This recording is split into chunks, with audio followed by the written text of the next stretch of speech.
All right, ladies and gentlemen. So someone asked me the other day to basically do a video talking about what did he want to say?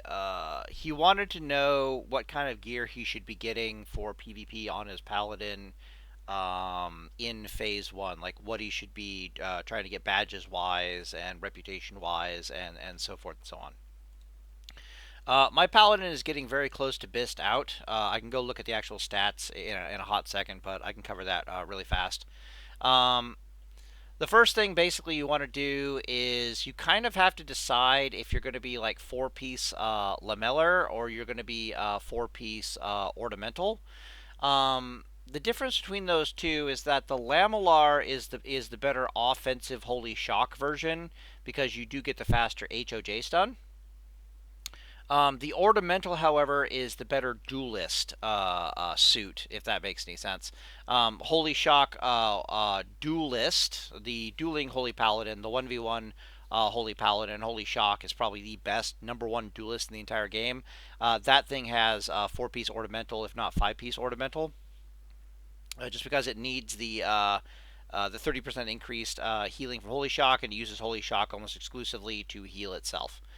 Why? Because when it crits, you get refunded 60% of the mana, but if you use it offensively, then you don't get refunded any of the mana whatsoever. The reason, okay, so for your blue gear, you don't really have to make that choice very hard. I will point out that you want your off pieces, so that would be like your boots, your belt, your bracers. You don't really have an option in the cloak, but we'll talk about that in a second.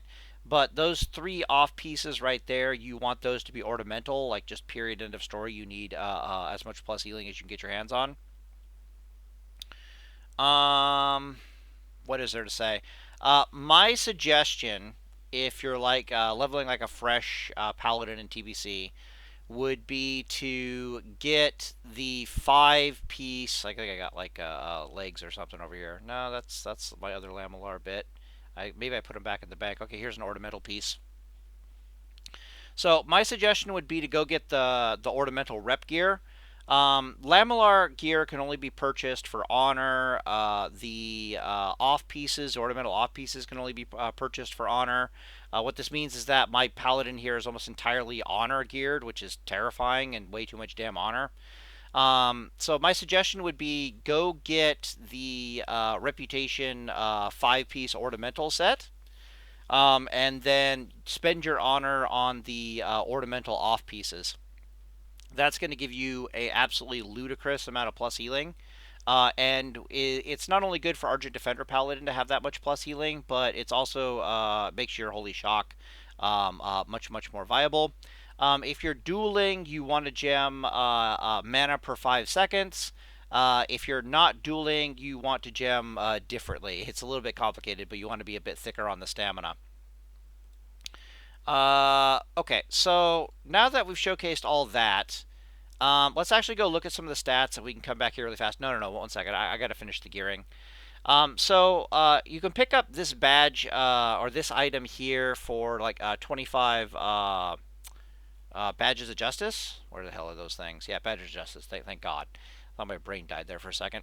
So you can get this for like 25 badges of justice. I'm still working on getting enough badges of justice to get a bishop's cape.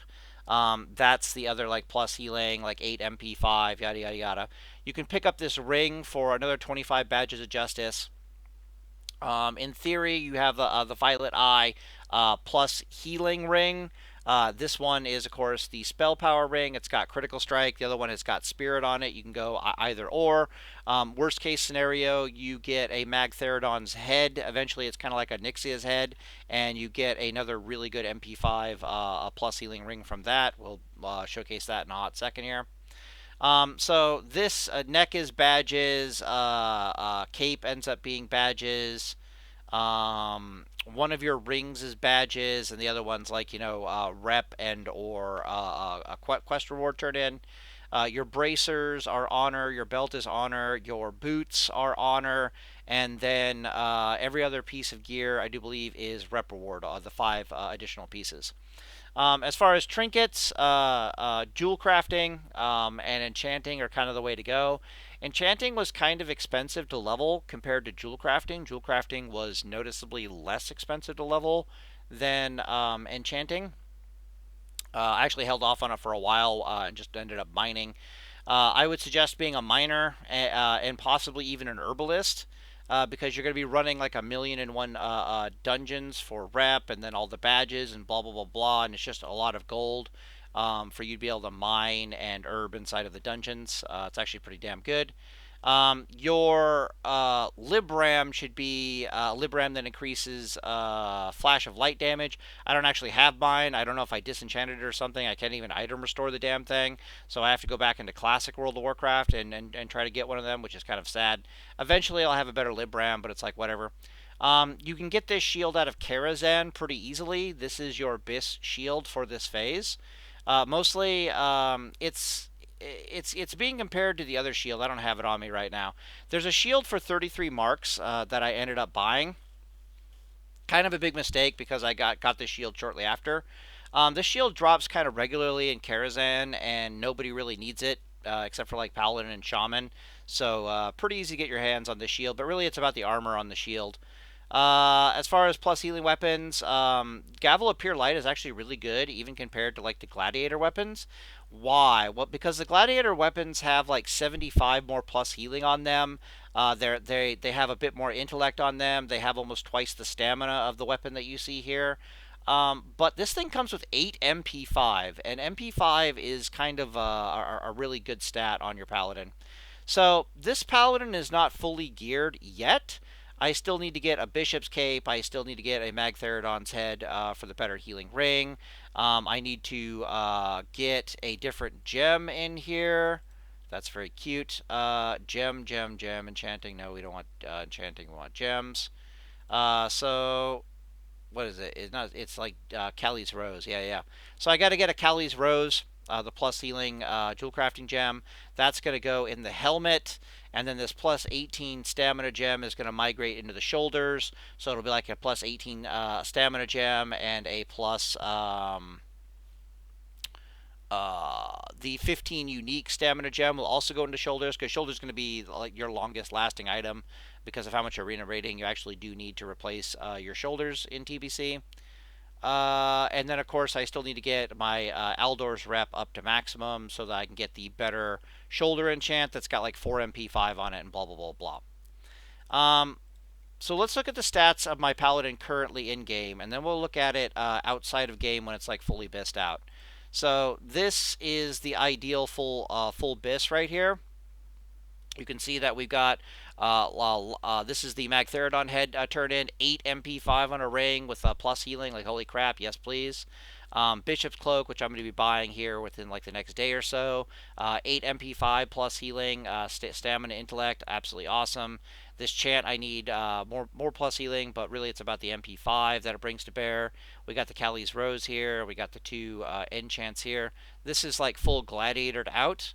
Ornamental leggings, gladiator. It just had way more intellect on it than just about any of the other options, and the other pieces for me are Lamellar for the faster HOJ stun.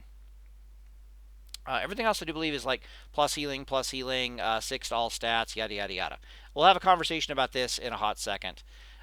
First, I wanted to pull up a calculator here. We'll actually see what my plus healing is for FOLs.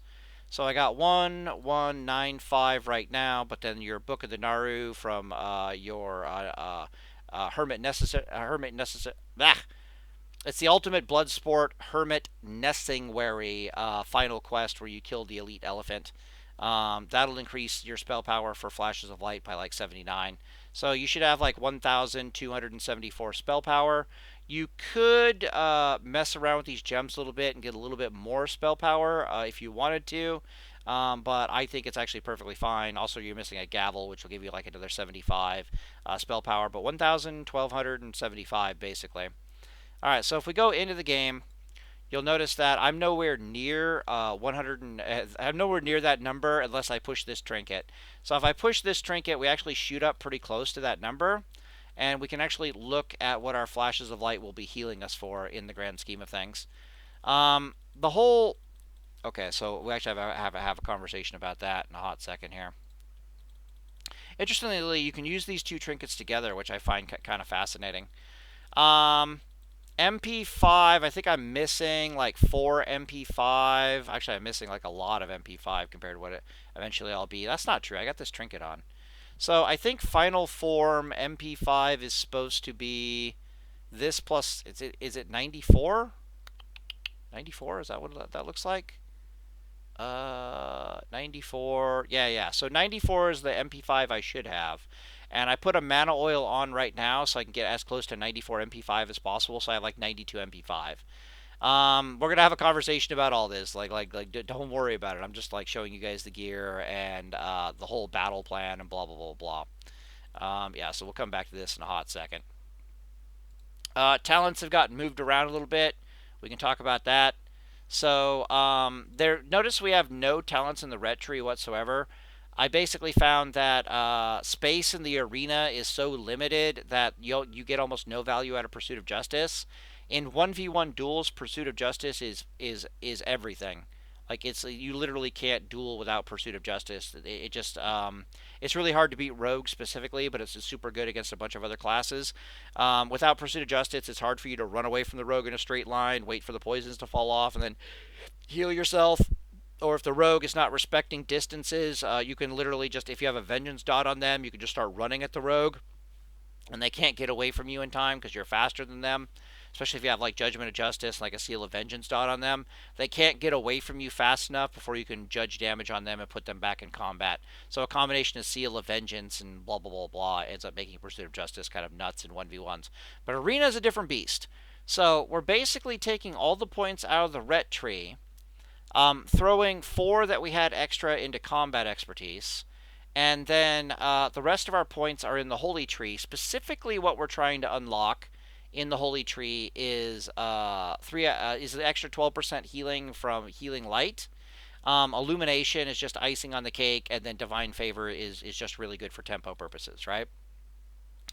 But your ultimate goal is to do your best to bring your Flash of Light online.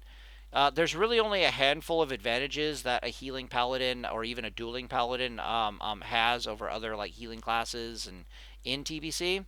Um, I talked about this in a previous video, but if you did the math on like Shaman's Lesser Healing Wave and a Shaman's Holy Light, they're literally the same spell. And I don't mean that like, oh, they're basically identical. I mean they're literally probably the same code. It's just that rather than doing X amount of healing over 2.5 doing X HPS per second on a 2.5 second spell cast, the Lesser Healing Wave does the exact same amount of healing per second for the exact same amount of mana cost, relatively speaking, at 1.5.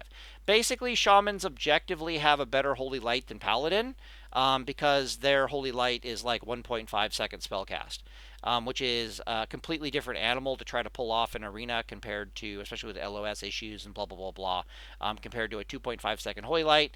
And even a 2-second Holy Lights are pretty shite. In the arena. Definitely better than 2.5s, but definitely not worth it to put all the points down this talent tree. Alright, so I want to showcase something really fast here. I can't remember. Right, we have to do the double Holy Light healing check. So you can see that our HP is still incredibly thick at 11,800. If anything, I still have too much HP on this Paladin.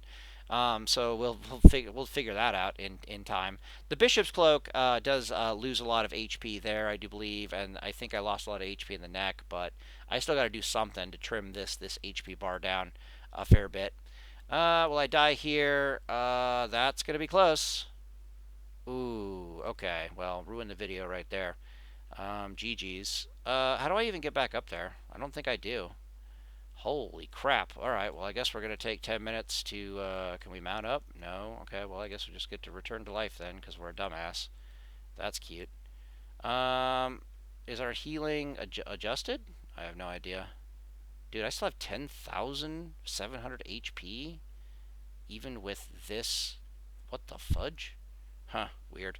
Alright, well, we'll go look at the stats while we're waiting for recklessness or resurrection sickness to fall off. Jesus. Terrifying. Ooh, this is a pretty place. Alright, cool. All right, so let's go look at the stats really fast here. Um,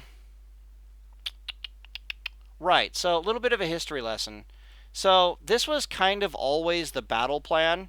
This video here is like 4 years old, and it's a bunch of my findings on the private server back when TBC got released the second time. You know, blah blah blah blah blah. I'm going to talk about what did survive contact with the enemy or on current server, and what did not survive contact with the enemy on current server.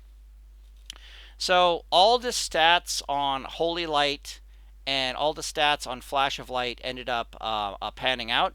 You can see that this Heal Reckoning Paladin, which is technically what we are right now, we don't have anything in the Retribution tree, so we're technically a Holy Reckoning Paladin in TBC. This thing has 1700 plus healing, 700 spell power, 150 MP5, but a lot of that MP5 is coming from like multiple set gear bonuses, and I think like a mana oil on your weapon.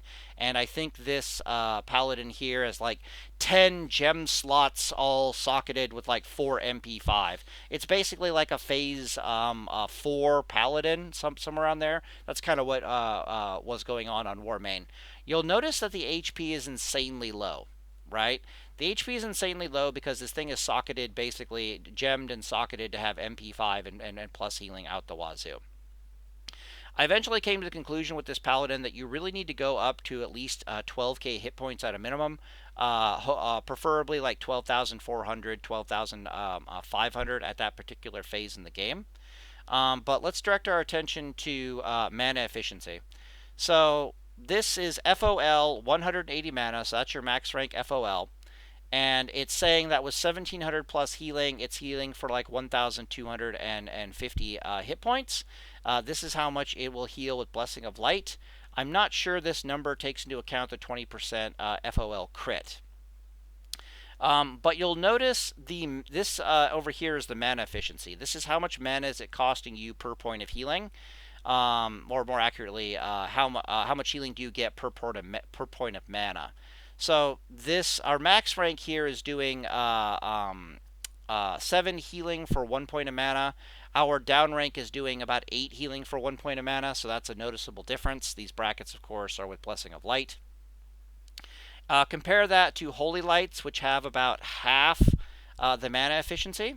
That is virtually, that holds up like 1-to-1 with what we're actually seeing in TBC. You can see down here, I got like a little comment. Holy Lights are quite mana efficient, should be used with FOLs as much as possible, quite mana inefficient. Debatable if you should even use Blessing of Light or some other seal such as Wisdom or Blessing of Sanctuary, right? So the ideal scenario for your Paladin for PvP, both for dueling and the arena, but we can talk about the arena because Ret Paladin is the thing, has always been to get enough HP that we are extremely difficult to put down, right? We need to hit our minimum HP breakpoint, so we're not really a viable burst target. Then the goal is to get so much plus healing and so much MP5, but specifically more plus healing than MP5, even though they have like a weird synergy together. That you can kind of heal yourself and or your allies off of almost all Holy Lights alone. In my combat experience, your goal is to get, like, at first you're going to be using like 50% Flash of Lights, and the other 50% is going to be Holy Lights, and then as your gear gets better and better, you'll find yourself using like 60-70% a Flash of Lights and less Holy Lights. That's basically what you want to do as a Paladin, because that's where your mana efficiency is. Flash of Light is an insanely mana efficient spell. The only spell for healing that comes anywhere close to Flash of Light's healing efficiency, as near as I can tell, I might actually have the stats around here. Holy crud! Like if I click around in this video for a hot second, we probably got those numbers around here somewhere. No, not that one. Not this one. Not that one. Huh? Maybe here.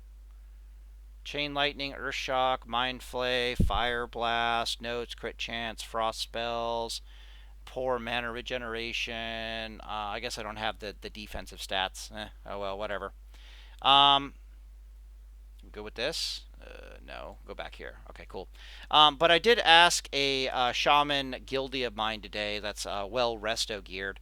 Like what's his most efficient healing spell? And he said it was like one of his hots, and one of his hots was basically healing 800 for 4 ticks, like over 12 seconds. It ticks like every 3 seconds or something like that. So it was like 3,200, and then it cost him like 400 mana. And you can see that that's like an 8-to-1 mana efficiency ratio. The only other heal that I know of that's even remotely mana efficient to a flash of light is. What the hell is it? Prayer of Mending, I think, is an insanely mana efficient spell. But people can play around Prayer of Mending. So, anyways, moral of the story is that Paladin healing actually sucks balls in TBC. It's really bad unless you get enough plus healing and enough MP5 that you become a flash of light machine. If you can turn yourself into a flash of light machine, it was kind of this way in classic World of Warcraft too, right? If you can turn yourself into a flash of light machine, you suddenly become insanely mana efficient. You'll also notice here that downranking Holy Lights doesn't really do much for you at all. It barely increases your mana efficiency, if it increases your mana efficiency like at all. Which is not really the case for Flash of Lights. So there's no real like I got so much plus healing that now I can start downranking FOLs. Um, what the hell am I trying to say here? There's no real limit to the plus healing in TBC because if you have too much plus healing, what you start doing, you start downranking your FOLs and you just make them even more mana efficient. That's basically what I'm trying to say. So, let's go back here.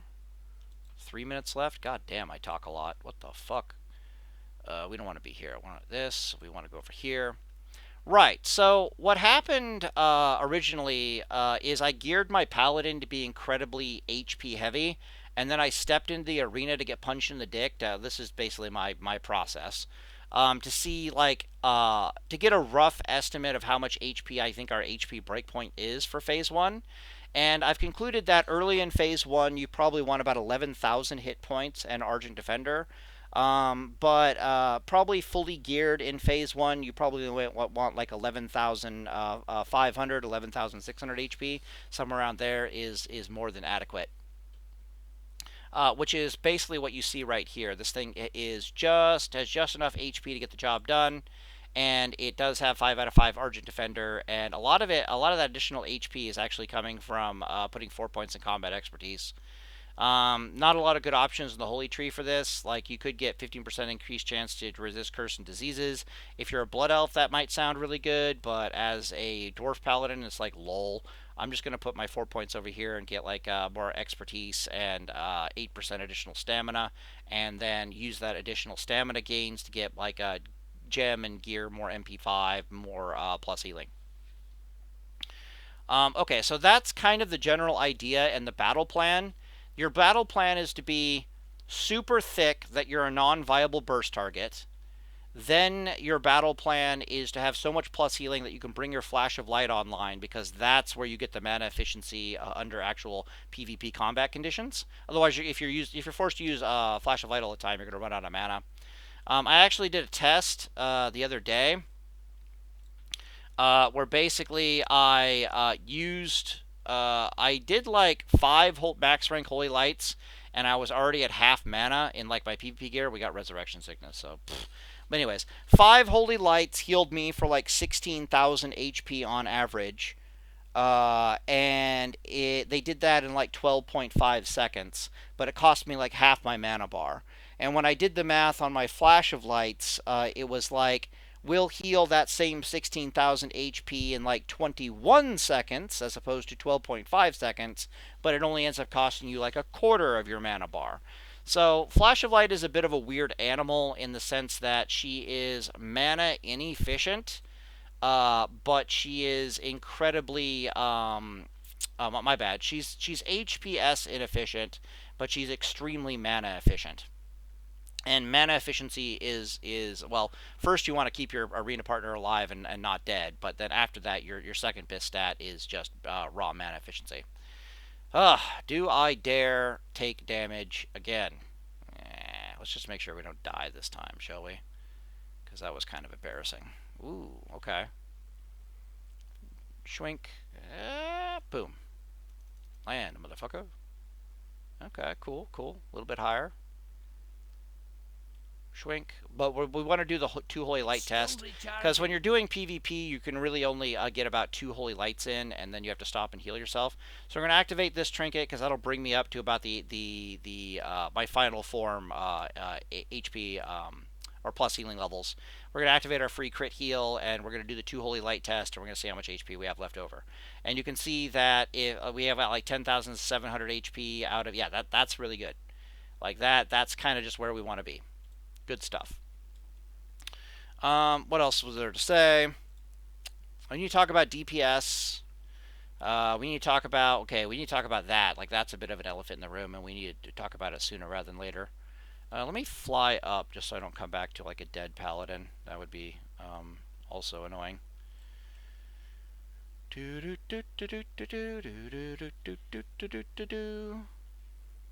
Okay, so we're going to do a question called why A and not B. So, in theory, we could strip all these points out of the prot tree, right? I want those 4 points in reckoning. And we're going to keep the 5 out of 5 improved Hammer of Justice stun. Let's assume we haven't decided if we're going to be the offensive Holy Paladin or the defensive Holy Paladin. So we got improved Hodge stun. Can't we go pick up Holy Shock? Should have 3 points in here, right?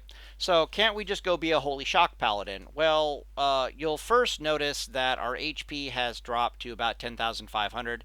If I switch this over to a PvP Gavel, it'll be 10,500. Just take my word for that. The other Paladin's like 11,600 by contrast. The problem with doing this in the arena is that this build is currently failing at like step 1. Step 1 is that you want to be like a non-viable burst target, right? Like a really bad idea to try to burst down. Let me take a drink of water here. I love Holy Shock Paladin in TBC. I think it's one of the best dueling classes in the entire game. If not, it's probably the #1 best dueling class in all of TBC. It's also great because a brain dead monkey could play Holy Shock viably in a 1v1 duel tournament. But what I hate about it in the arena is, god damn, is this thing easy to burst out. And also in duels, Holy Shock Paladin needs resist gear, or it's also an incredibly easy to burst down target. And we're just going to showcase this really fast. So, this Holy Shock Paladin has 10,500 HP to his name, just take my word for it. The Argent Defender Paladin that we're building has 11,600 HP to his name, but he also has Argent Defender. And we have to assume, even though this Argent Defender says it's going to activate at 35%, you kind of have to assume it's going to activate closer to like 30% or somewhere around there. Might activate sooner, might activate later, but on average it'll activate at about 30%. So if I take, let's see, 0.7 of this, and I go 10, what was it, 11, 600, and I take 0.3 of this. This is the HP without Argent Defender active. This is the HP with Argent Defender active. Argent Defender is going to increase this by about 50% effective. So we got to add 5,220 over here. And this is actually the true HP of the Argent Defender Paladin. Like this is the difference, right? It's not quite a 30% HP increase difference. It's closer to like a 27% HP difference. But holy crap, for the purposes of surviving burst attempts from the enemy, is having 27 or 28% more effective standing HP worth its weight in fucking gold. Holy balls. So first things first. You don't really get burst on as a paladin when you're at full life. Usually what happens is, like, let's say it's like rogue mage and they're looking to burst you out of existence. What happens is they come at you, they do a little bit of damage, and then you start trying to heal yourself, and then you eat a counter spell, and that's when they start trying to blow you the hell up, right? So in actual practice, you won't be at like 10,500 HP when they're trying to blow you up. You're going to be closer to like 9,000 HP when they're trying to blow you up. But we'll give the Holy Shock Paladin the benefit of the doubt and say that he actually does have all of his hit points. while this is happening. Even though this paladin being down, 1500 HP when you're trying to get bursted out is not the same as this paladin being bursted down 1500 HP. All right, so this is basically all the Holy Shock Paladin has. Like, there's a lot of comps out there that when they go to burst down the Holy Shock Paladin, you don't even get to Holy Shock heal yourself. If you do end up using your free crit heal on your Holy Shock and use Holy Shock to heal yourself, you're going to see that the Argent Defender Paladin and the Holy Shock Paladin are much closer in their survivability capabilities, but it's the other elephant in the room of I just ate a counterspell and I'm getting bursted on. What do? The answer is pray you had enough HP to survive this nonsense. Okay, so what are we trying to say here? Right, I think I already kind of showed it, but I didn't really say it. This is the amount of HP the enemy is trying to burst you down without you being able to Holy Shock heal yourself. Versus if you're the Argent Defender Paladin, this is the amount of HP that they're trying to chunk through. This amount of HP trying to be chunked through before you're able to heal yourself or do anything whatsoever as the Paladin, you're counterspelled basically, right, is borderline impossible. Can it be done if the enemy gets really lucky on their RNG? Yeah, sure, but it has to be like a Pyro Mage, like specifically. And if it's a Frost Mage, he had to be like free casting for some reason. We don't really know why. And even then, he had to get like really lucky on his crits. So it's just kind of like okay. Yeah, good luck bursting this thing out. But this thing is incredibly easy to burst out. Now let's look at what happens if we're forced to bubble. So let's say this thing is forced to bubble.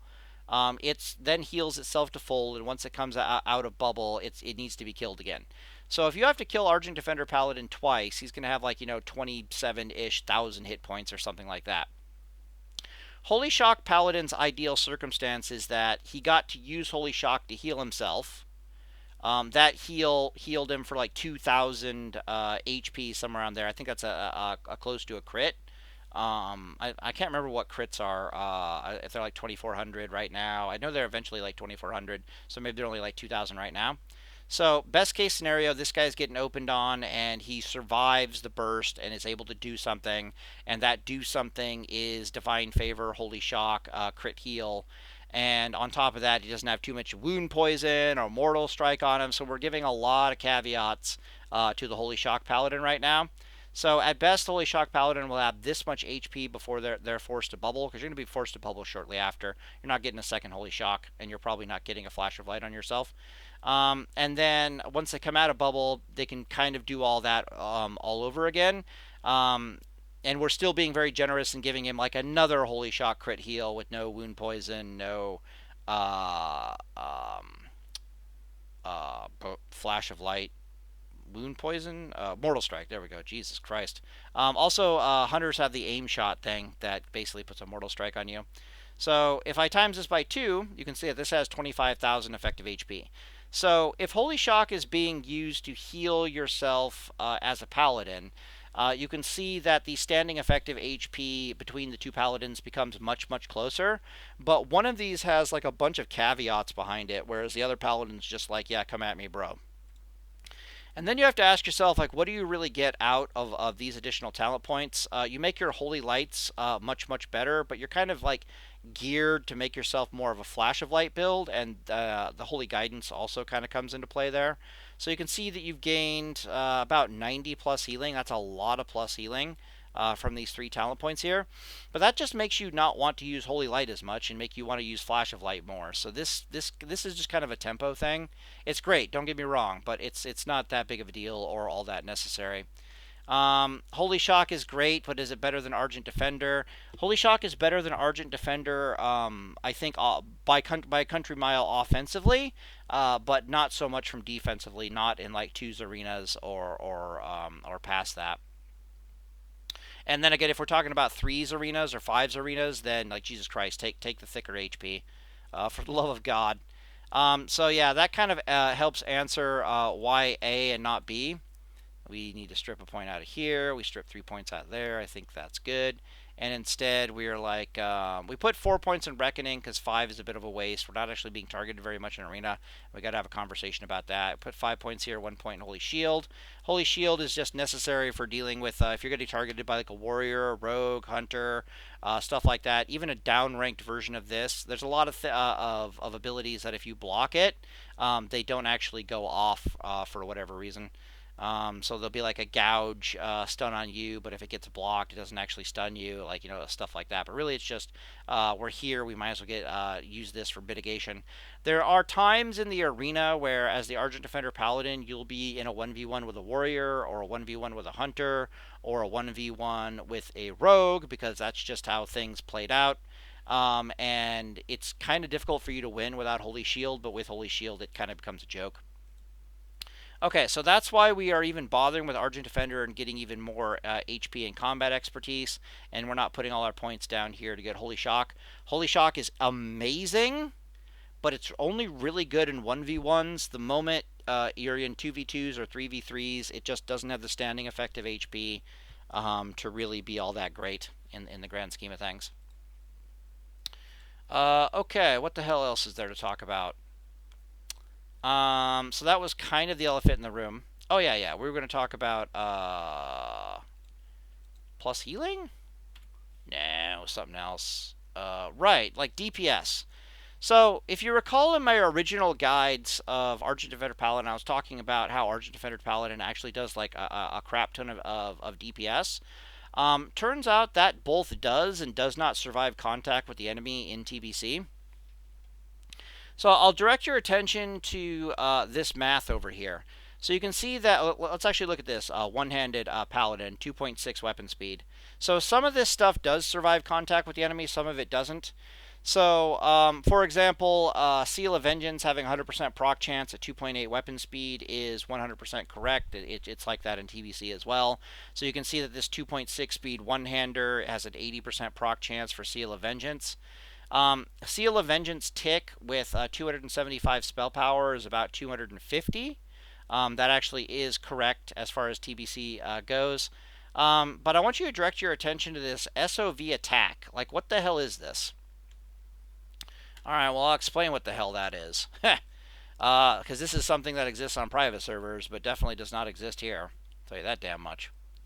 Okay, so the SOV attack is basically, let me put on my spell power weapon here really fast. We can beat up this guy. It's fine. No, because that'll actually register as a damage number. So let's go do this. Let's check our spell power really fast. We have 509 spell power. Can I get a bit more spell power is the question. I want to try to pump that up to... Where's the other book? Should be a book around here. Yeah, closer to the 570. Okay, cool. So we're very close to the 570 that private server actually said. So what the hell is the Seal of Vengeance? Well, at 5 out of 5 stacks on private servers, if you get like a refresh proc on Seal of Vengeance, what happens is it does like a full tick of damage. But on private, so fuck off. That 250. What the fuck are you doing? Are we still attacking? Stop it. This 560-ish is the tick, right? But that 47 right there, that's the little baby vengeance proc. Well, that time it resisted, but whatever. Do we even have vengeance active? What the hell? Thank you. These resists are not resists, they're misses, by the way. I'm not fully hit capped. That was fucking annoying. Thank you for punting me back the entire time. So it was this way on the PTR, and I was like, oh my god, is it actually like bust? Is it actually bugged? Or is this how Seal of Vengeance is actually going to be this way on the PTR? Like, blah, blah, blah, blah. I'm sure you guys know how Vengeance works by now. Okay, so notice we have one stack of Vengeance on this mob, and it's ticking for like 51, 52. That's going to be about how much the 5 out of 5 additional proc is going to hit for. Are we hitting this guy? Are we just getting super unlucky with these procs? You're like, oh, I guess there's a miss chance involved, so I really need to get some hit rating on this Paladin. I'll have to look into the math on that. So that 46 there is the Vengeance tick. So basically every time this thing refreshes, it'll do this little baby bit of damage. So it's, oh god, we need to refresh it. Lol. Okay, cool. The little 46. See how it refreshed, but it did like a little 46 damage. It can also crit too, so we got double crits there, so obviously we have Reckoning going. Okay, cool. And then the Judgment damage is, of course, you know, quite a lot. SOR by contrast at the 470-ish mark, but this is a 2.7 speed weapon rather than like a 2.6 speed weapon, which is the Gladiator weapon. We can judge this. It's fine. Put this on this guy and just do whatever. Okay, so this is kind of a big deal. So on the private server, Seal of Vengeance would not. It does what it does, right? It stacks up to 5. It puts this dot on the target that ticks away. Any additional procs on the target actually do a little bit of additional damage, and then on top of that, the judgment of 5 out of 5 Vengeance is fucking terrifying, right? So it still does what it does compared to the private server, but the fact that the private server is basically giving you a 5 out of 5 stack tick, whereas TBC is giving you like a 1 out of stack tick. So Seal of Vengeance DPS is noticeably less than it should be. What were those? Vengeance was doing Shattered Rumbler. Okay, like 200. Oh, that was with the Crusader. My bad. The non-Crusader was that's also got to be Crusader. Yeah, 257. Okay, cool. So we go look at the stats over here. So at 575 spell power, ours is 257, I think it is. This is doing 245, so less damage per tick. But the 5 out of 5 judgment baby damage is like additional 200. This really screws over Argent Defender Paladin DPS pretty bad. So if you wanted to do maximum damage, basically what you would do is you would stack, you can still do this technically. You stack Vengeance up to 5 stacks on the target, and then you switch over to a slow one-handed weapon, preferably a two-handed weapon.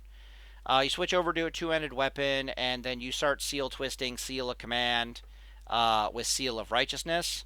Or on private server, you could seal twist Vengeance with a Seal of Righteousness because the Seal of Vengeance proc was actually pretty powerful. We're not deep enough in the ret tree that we actually have command anymore. And on top of that, Seal of Blood isn't really going to do anything for us. So the best that we can possibly do for DPS right now is the Juggle, which I made a whole video about. What the hell is always mining? Is the Juggle.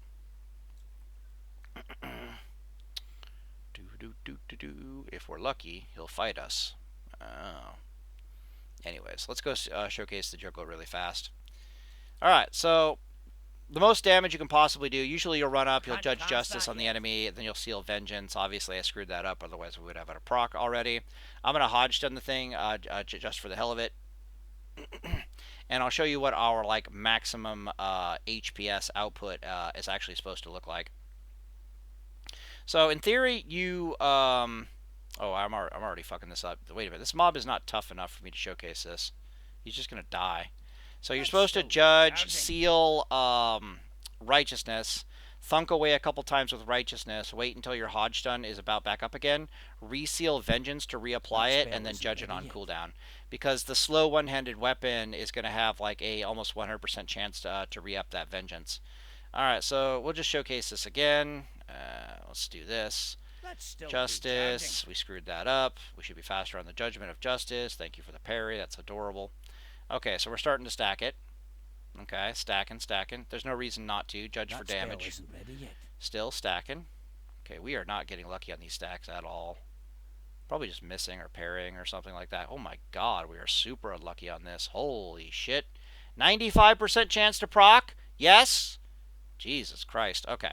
So we're going to judge that for damage. We're going to seal righteousness. And then we basically thunk away on the target with righteousness until our judgment is about back up again. Then we reseal Vengeance, hit it once, and then judge it. Because in theory, this fucking weapon has an incredibly high chance to re-up the 5 stacks of Vengeance. On top of that, you can also pair it with Hodge Stun and Consecration, and then you can pop your Jade figurine, and you can pop your Avenging Wrath. You can actually do a pretty terrifying burst. These mobs might not be anywhere near tough enough for me to actually showcase this stupid burst. Where the fuck are you going? That spell isn't ready yet. Alright, whatever. Let's hopefully stack 5 out of these really quick. I'm going to try to show this stupid burst. Stacky, stacky, stack. Okay, cool. We're at 5 stacks. Alright, so in theory, you would pop wings, pop your serpent trinket, stun the stupid mob, judge damage in the mob, go SOR, and then, do we consecrate? No, we didn't consecrate. And then you do your consecration, basically.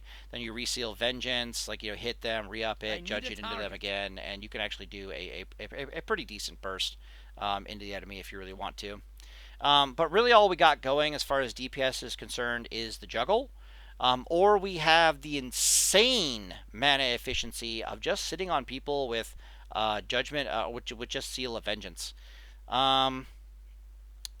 The juggle is very mana inefficient, but it's not bad when you're going to actually kill somebody if they're a little low life. And of course, if they're low life, you can bring Hammer of Wrath into the equation and blah, blah, blah.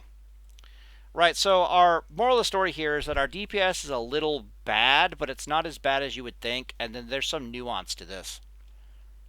Let me fly up in the air here really fast. Okay. So, when you're in the arena, in theory, you're partnered with either a rogue or a warrior. And the only time the rogue or the warrior, because both of those classes basically have Mortal Strike, is going to need your additional DPS and something is if that quote-unquote something has a shit ton of armor. So we're talking Resto Shaman, we're talking Druid, we're talking other enemy Paladins, and we're talking possibly a Warrior due to armor. And armor's only going to get more and more and more over time as people get their arena gear.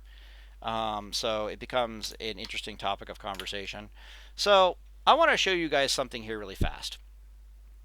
So let's say my Seal of Vengeance eventually starts ticking for like 300 damage. It does that every 3 seconds on average, or basically it literally does that every 3 seconds. That's like 100 DPS right there. And then you have like little baby tick damage of Seal of Vengeance, which is like 60. And that's happening like every 3 seconds as you thunk away. So we got to add like another 20 to that or something stupid like that. And then if you did like a Seal of Righteousness might be hitting the target for like 250. You're going to get 2 of those, but you're only able to do 2 of those in like a 9-second time period or something like that.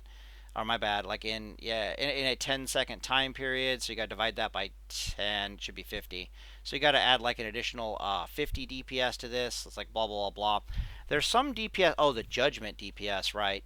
Eventually your Judgment damage will be upwards of like 1,000 with 5 out of 5 Vengeance. You're doing that every 10 seconds. So you got to add like another 100 to that. Right, so at best you're going to be leaning on an enemy for like 270 damage. If you're partnered with a rogue or a warrior, there's a high probability that the target that you're trying to kill is incredibly slowed down. So it's like a bear druid who doesn't want to shapeshift out of bear, and he's got crippling poison on him. He doesn't want to shapeshift out of bear because you got Judgment of Justice rolling on him, right? Under those combat circumstances, you can start adding consecration damage in this mix. You probably don't want to use a max rank consecration, but consecration is probably, depends on how hard you're going for a kill. But eventually you're going to get close to about 300 holy damage worth of DPS. Also, I forgot to factor in white damage into this equation, because white damage is a bit more difficult to calculate. Let's just assume that at the end of the day, because I've already done the math, you're going to be leaning on people for about 300 DPS. But let's also assume that almost all this DPS is holy damage and or accounted for armor. So this is just 300 hit point loss of your enemy per second. It's just what's happening to them. Okay. And you're doing that by basically thunking on them and judging justice, and thunking on them and judging justice, and there's like a consecration rolling or something stupid like that.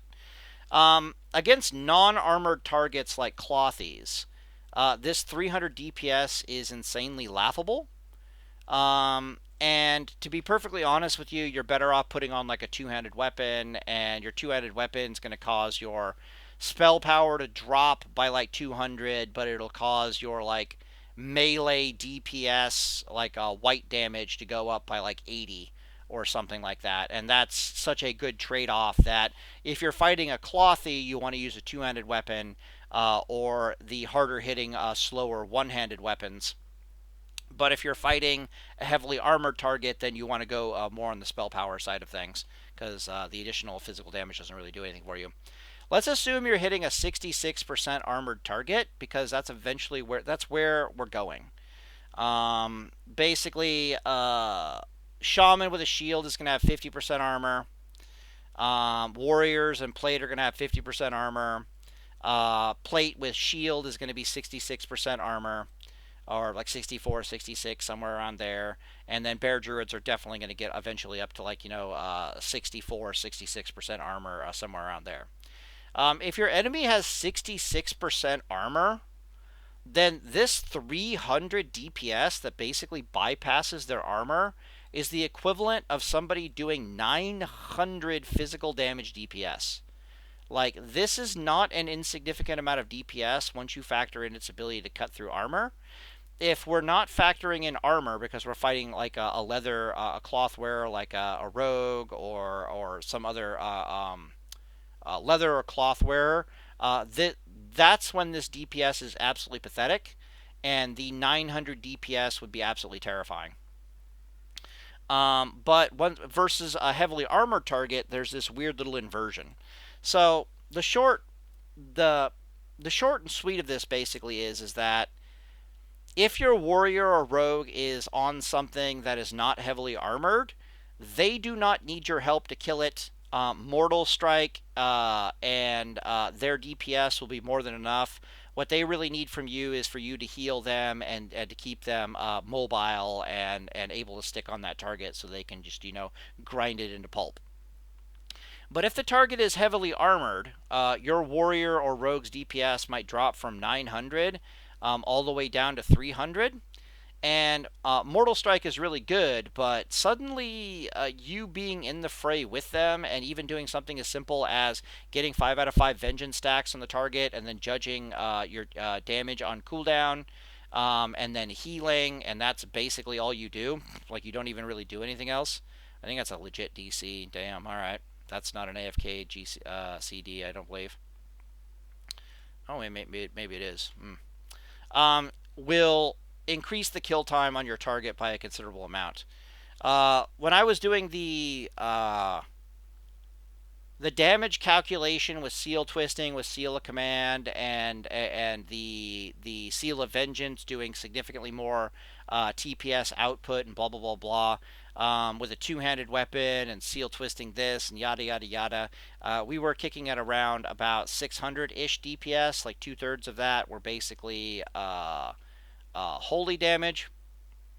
So our holy DPS output is considerably lessened.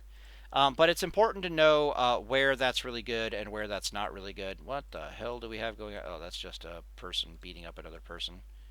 Or maybe they're fighting over a node. But this mage is giga dead. The mage is gonna explode here in a hot second. Pew pew pew, dead. Yep, cute clothies. Do do do do do do do do do do do do do. Right. So my point is that you don't have a lot of DPS. You don't have anywhere near as much DPS as I thought we were going to have in TBC. But the DPS you do have is still very, very important for you to know where to use it and when not to use it.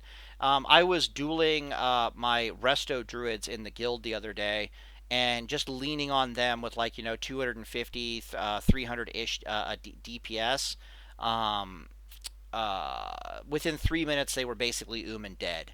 So even for the resto druids without Mortal Strike and that kind of stuff, they do not enjoy having 300-ish DPS just leaning on them for any real length of time.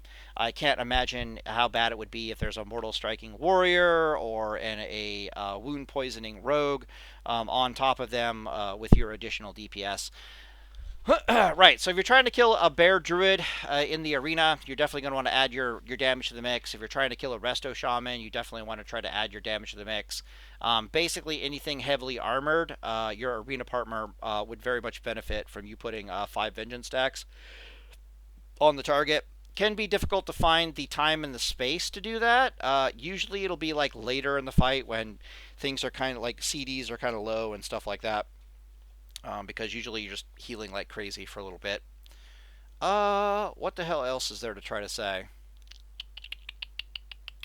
Um, yeah, okay, let's talk about Ret and this other weird thing that I've noticed.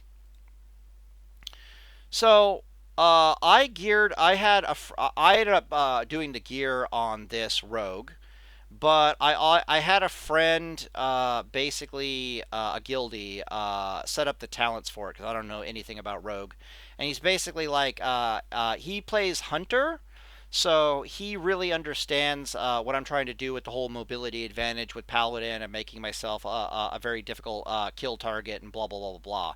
And so he's like, okay, well if I was playing my rogue, but I'm not playing rogue for TBC, this would be the talent build I would go into the arena with you with, and then I tried gearing it up to try to see, because I got into a conversation with a guy on Discord about just how easy it is for warriors to kill rogues, and this is just a whole conversation that we have to have.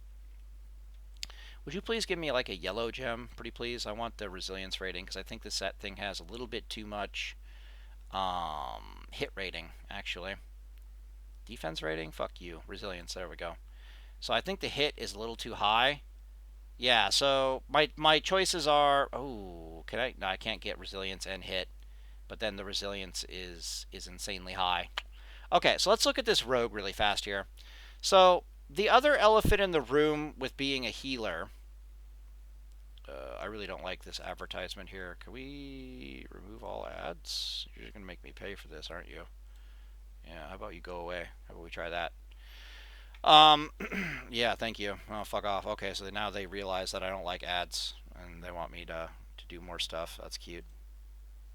Can you? You're just not going to screw off. You're just here to stay. So why does this not have an ad, but your dumbass has an ad? That is bizarre. Whoa, weird. Okay, weird. All right, so this is a theoretical rogue in the arena. So what I've been noticing healing in the arena is that my paladin is getting there in his gear, right? Super thick on the HP, getting thicker and thicker on the MP5 and the plus healing. Oh god, I was wondering why my HP was so fucking low. I was like, oh my goodness, like what is happening? Let's put this on for MP5 purposes. Right, so super thick on the HP. Mana bar is getting even thicker. We're getting enough plus healing to bring Flash of Light online, right? We're doing all the things.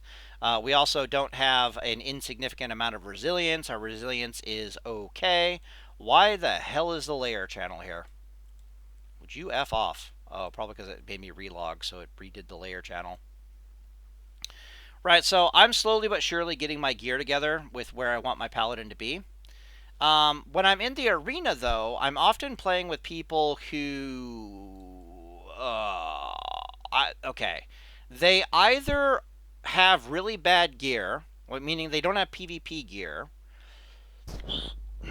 or they have PvP gear, but they've kind of gone all in on offense rather than any kind of defense considerations. Right? You follow me on this?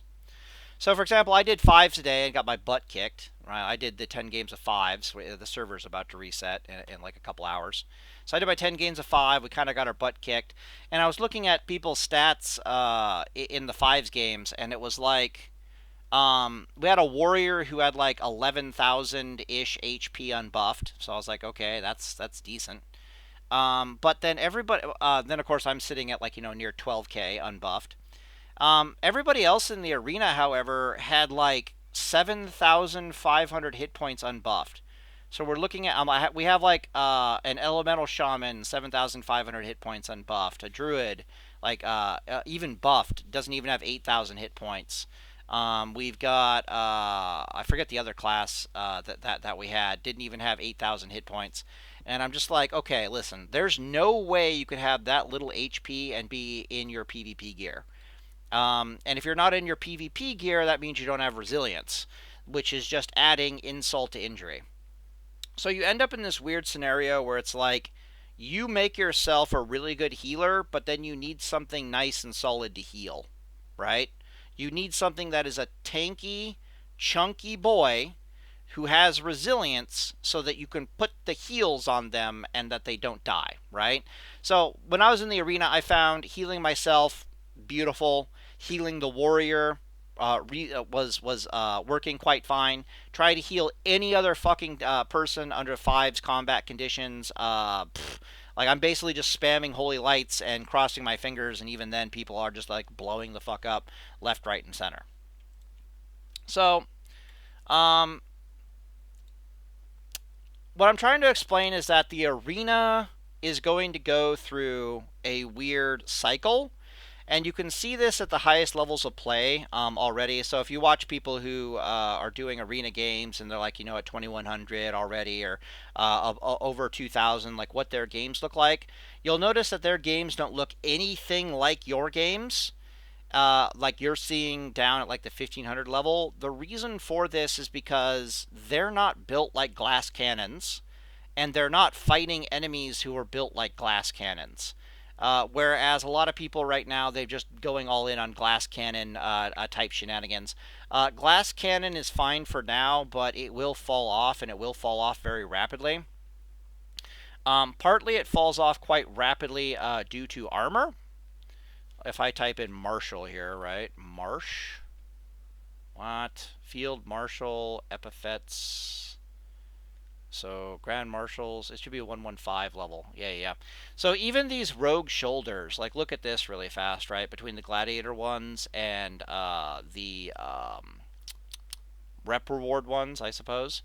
Um, there's a difference of like 70 armor on this item, not to mention a bit more stamina and a bit more resilience. What happens is that as people get more and more of their gladiator gear, they're going to get more and more armor on them. They're going to get more and more HP on them. They're going to get more and more resilience on them. And then suddenly people are going to start gemming resilience. And you're going to end up with something like this rogue that we're looking at right here that I geared up. So this rogue is probably nowhere near like BiS'd out of his mind, right? Like you could probably gear it better. I just slapped on random PVE stuff, basically anything that had resilience rating that looked like it could be bought with honor or arena points, right? And then I basically gemmed it with as much stamina and resilience as I thought would be appropriate, and with some hit gems here and there, blah blah blah. So you can see here that this rogue has almost 11,000 hit points on a rogue. Like holy fuck, that's a lot of HP. Then you look at the PvP resilience rating, and it's closing in on 400 PvP resilience, which is just like god damn. So even when you crit this thing, it actually doesn't take all that much damage. Avoidance is reasonable at well, you're not gonna have 5% miss chance, so you subtract 5% from this, so it's like 28% avoidance. I wish the thing had more avoidance, but it is what it is. Agility maybe or whatever. Maybe the enchants here can do some stuff. I don't know. Maybe you could gear it a little bit better. What else is there to say here? Armor. Armor, armor, armor, armor, armor. Right. So this thing has 25% armor. I've done the math on it with my armor aura, like assuming this is my arena partner. Uh, with armor aura, this would be 29% armor. And so then I have to ask myself a question like, okay, what if somebody crits this thing? How much damage are they actually taking? All right, well, let's ask ourselves this really quick. So let's say someone does normally like 100 damage. And so when they crit us, we're expecting them to do like, 200 damage from a crit. But that 200 damage is going to get cut by armor. So we got to go 0.71 to factor in the 29% armor that this rogue will have. Then, because it's a crit, we have to factor in the resilience. The resilience is going to reduce critical strike damage by about 18%. It's actually more like 19%. Holy crap, that's a lot. So I got to take this and multiply it by like 0.81, I think. Yeah, yeah. So if it doesn't, let's pull up another calculator and we'll see like the crit versus non-crit. there we go. Put that there, put that there. So what is a non-crit? A non-crit would look like this. Okay, cool. So if you get hit with a non-crit, for every 100 damage you should take, you're taking 71 instead. And if you do get hit with a crit, you're only taking 115 on this rogue. The question then becomes, if I multiply this by 30%, do we get up there? Okay, no. 71 times 1.5. Okay, we're getting closer. 71 times 1.6. Okay, that's about right. Yeah. So we're probably like 62%. So rather than a 100% increase in damage on crits, you get like a 62% increase damage on crits. This is on top of the fact that Senor Rogue here has a reasonable amount of avoidance, on top of the fact that the Rogue has a shit ton of effing HP. This is basically what's going to happen in the arena. So it's like right now people don't have a lot of armor, they don't have a lot of HP, but most importantly they don't have a lot of the resilience stat, and they're going into enemies who are building glass cannon, and often they themselves are building glass cannon. So we're in that weird meta right now where it's glass cannon builds versus glass cannon builds, right? But what ends up triumphing over glass in a glass cannon meta is just a well-rounded, difficult to kill monstrosity. And this was the other thing I wanted to talk about, right? So if you have a healer that's putting on all this plus healing gear and has made themselves like a non-viable burst target, and then you as their arena partner are getting thick on the HP, and you're getting thick on the PvP resilience, and you actually have some armor to your name, the synergy there begins to outpace um, burst comps, I should say, or I should say glass cannon comps, right? Um, what am I trying to say right now? When people are wearing blues and not their epics, and it's glass cannon versus glass cannon seems incredibly powerful. But if you look at the higher levels of PvP, you'll begin to notice that they're much thicker on the HP. They actually gem resilience. They're basically what you see right here. And these things are incredibly hard to put in the dirt because these things are incredibly easy to heal. This is a rogue that I would adore healing in the arena. This is a rogue that not only will not die very easily at all, just on his own, but at the same time, if I'm putting heals into him, it's a pleasure to heal this over like a glass cannon is what I'm trying to say. As far as the talent points go, he did a kind of an interesting build. He didn't go vile poisons at all. But instead he picked up like a bunch of like terrifying, like, hey, when my abilities have a higher chance to crit than normal. Also, when they do crit, they do 30% more damage. Oh, by the way, I'm gaining additional combo points. Or possibly gaining additional combo points, possibly gaining more energy. And then I think he's got like 3 points over here, basically doing the exact same thing, and God knows what else. Serrated blades are kind of reducing armor a bit, and blah, blah, blah. So he basically was like, no, I'm not going to go vile poisons, but what I will do is be this thing that has, not only does it do a lot more DPS than normal, because it doesn't need to be in the combat tree because you're with a paladin, so you don't have mobility concerns as a rogue. But this thing is a hanger and a banger. This thing hangs and bangs. At least that's how I put it.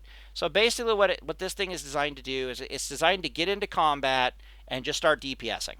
Okay, it just leans on people with the deeps. Okay, and it lets 5 out of 5 wound poison do the work for it, and it lets RNG do the work for it. It's not trying to kill something incredibly quickly. It's trying to be a very difficult to kill rogue that is incredibly how do I put this? It's enhancing the efficiencies of its healer's heals by having a PvP resilience. So this makes it incredibly easy to heal with flash of lights and hard to burst out. Then the PvP resilience makes it even harder to burst out. So there's a synergy between the HP and the resilience stat. And then on top of that, if your healer is healing you, they adore the fact that this thing has a bunch of PvP resilience, which means the heals coming in are even more efficient. This thing is incredibly hard to burst out of existence, and its battle plan isn't to try to blow up enemies in the arena. This rogue's battle plan is basically just to hang and bang. It's just to fight you for a good 30 seconds and my bad, a solid minute if it has to, and eventually you're just going to fall over dead. Eventually, what'll happen with this build is it'll just get like really good crits, or it'll get like a bunch of combo points out of nowhere, additional energy, and basically this thing's DPS can spike out of nowhere. It's kind of like a Ret Paladin that way, where the RNG might be there sometimes and it might not be there other times. So you just kind of make yourself like a thick, chunky boy to be a hanger and a banger, so that eventually RNG comes through for you. So this rogue scares me. Like, I'm not gonna lie, these are some terrifying stats to see on a rogue, and that's a rogue that I would adore healing in BGs. But basically, what I wanted to try to explain is that if you watch the higher level PvP, this is a much closer example of how they are gearing. They're not low on HP, right? So you got 18 stamina, a jewel here. You got another 18 stamina jewel here. I guess I didn't even put in the 15 stamina unique jewel. I guess we went resilience instead, but that's to efficiency. You got, this to boots.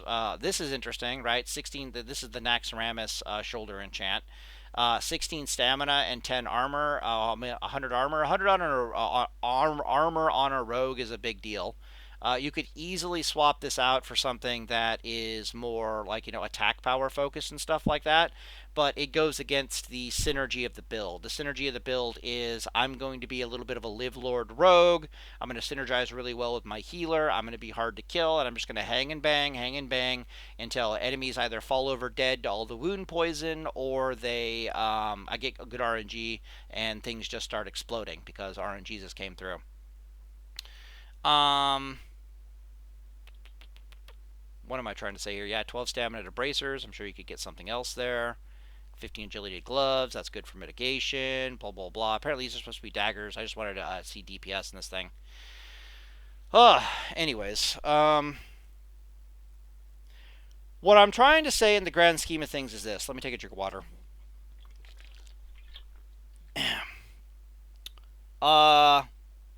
Burst comps, like glass cannony comps and very bursty comps, are going to do very well for a few more weeks in the arena. But somewhere around a month from now, they're going to start falling off pretty hard. Like 3 weeks to a month from now, they're going to start falling off pretty hard. They're going to start falling off pretty hard because this synergy here is a little bit too much. It's a little bit too much of a synergy for a healer to be going up more and more in durability, resilience, and plus healing, and for their arena partner to be going up in HP and resilience rating at the same time, and armor. Armor is the really big one. So right now, if you're a Ret Paladin in the arena, you're probably having a blast and having a lot of success. But you're going to find it a little bit difficult to get into the higher arena ratings just because things get harder and harder to kill because they're basically built to be harder and harder to kill. And that's kind of why the arena matchups at the highest levels look completely different than what we're seeing in the arena right now. Because, yeah, they are running around with 10,500-ish HP and 350-ish resilience, stuff like that. And if you're at the 1500 level, people don't have 10,500 hit points. They've got 8,500 at most, and their resilience rating is probably dog ass because I don't know how you're below 9,000 hit points and still have some semblance of resilience rating. And so those classes are super hard to heal for a healer because they're not built to be healed. They're built to be a glass fucking cannon. And they're also incredibly easy to blow the fuck up because they're not built to be able to take hits and to be healed. They're built to either blow something up or get blown up themselves. Follow me on this? So the arena meta is going to shift slowly but surely as people get more armor, as they get more resilience, as they get more hit points, and games are going to slow down rather dramatically. You can just watch the higher level plays.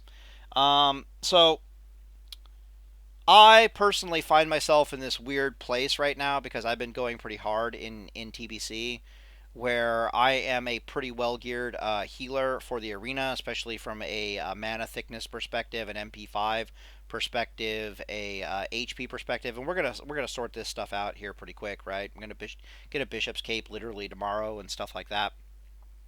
And then the question is, can you find an arena partner who's been gemming resilience this whole time? And that might actually be kind of difficult for like the next few weeks, because what people are probably doing is they're happily playing into the burst meta right now. They're not going to buy the resilience gems and socket them right now. They're going to be everything's squishy, so they're just going to play into the burst meta. What a lot of players are probably doing, at least good players, what they're doing is they're getting their arena gear slowly but surely, or I should say as fast as they can get it, right? And when they get the arena gear, that's the gear that they're going to start gemming the resilience and all that good stuff in. And that's when things are going to get a little scary. I'm not sure if I still have my helm. Do I have my old helm? I don't. So we would have to showcase that with the helm. Um, I showed this in a previous video, the difference in armor on these stupid helms. So if I go, let's go Crusader, because that's going to be like an ornamental plate. Yeah. So this is the PvP gear? Yeah, okay, cool. Look at the fucking armor difference between these things. And this kind of holds true for most of the classes, right? This is the other major stat that changes. This is scaled, and that's lamellar? Oh my god. So I gotta go like Grand. So it'd be like Grand Marshal's lamellar versus Grand Marshal's not lamellar. Yeah, okay, that's better. Okay, so you'll notice that the HP goes up significantly. That's not an insignificant amount of HP increase between those two items. The intellect basically doubles. That's a big fucking deal. And then you watch the armor go up by like over 300, so it's gaining like at least 25% armor, if not like 26% armor. People right now in the arena are incredibly squishy. Give it a month, they're not going to be squishy anymore. At least if they know what the hell is good for them. At worst, they'll be in like the gladiator gear, and they'll still be gemming like not non-resilience, which is gonna be really bad for them. But it just is what it is. Yeah. So you can see the armor change here. 313 armor, 13 stamina, 10 intellect. Well, that doesn't tell the whole tale because it's literally a doubling in the intellect. 12 PvP resilience rating loss. Holy fuck. 14 damage done by spells and 14 damage by healing. That is an insane loss in stats. If you think about that in terms of gemming, like gemming alone, right? You're losing a gem in stamina. You're losing 1.5 gems in resilience. You're losing a gem in spell power. You're losing almost an entire gem in healing. You're definitely losing a gem in intellect, and I don't even want to know what the price of a 300 additional armor is. Okay, so this video is already long as hell. I'm gonna end the video here, but that's just kind of where my thoughts are at right now. This is where I'm taking the Argent Defender Paladin, especially with the talent changes. This is kind of a big deal. This makes us much more mana efficient. This brings our Flash of Light online. This right here really helps us get even more plus healing on our gear. What else is there to say? Right, and then people are going to become. Basically, what I'm trying to explain is that durability will rapidly outscale lethality in TBC Arena under the vast majority of circumstances. In a month or so here, so be prepared for that. The other thing is that you might like I'm a little bit ahead of the curve in healing, so I got to find like a rogue that's also a bit ahead of the curve. But everyone's gemming damage right now, so you can't really find a rogue or a warrior, to my knowledge, that's actually gemming resilience. The reason for that is because everything they're fighting is quite squishy right now, and they're just kind of waiting on the arena gear to actually get the increase in stats, and that's when it becomes incredibly valuable to start backing up all those stats with resilience. Maybe I'm just going around circles trying to explain this, but I'm just looking at this rogue and I'm like, I would love healing this rogue in the arena. Like, I would love to flash of light this thing into fucking oblivion. Like, holy shit, that's amazing. But the rogues I've been playing with in the arena, usually in fives and twos, man, holy crap. Like, they don't even have 8,000 hit points buffed. And I don't even want to know what their resilience rating is. And they're in fives, and they just blow the fuck up. And you're just like, all right, well, am I a shitty healer, or is that guy not built to be anywhere near fives? And I think the answer is closer to that guy is not built to be anywhere near fives. Because I have seen people who are actually built in fives and can actually take hits, and goddamn, do I love healing those guys. Like, they don't fall over easy at all, and being able to pump flashes of light into them are absolutely awesome. Anyways, end the video here, and day is fault.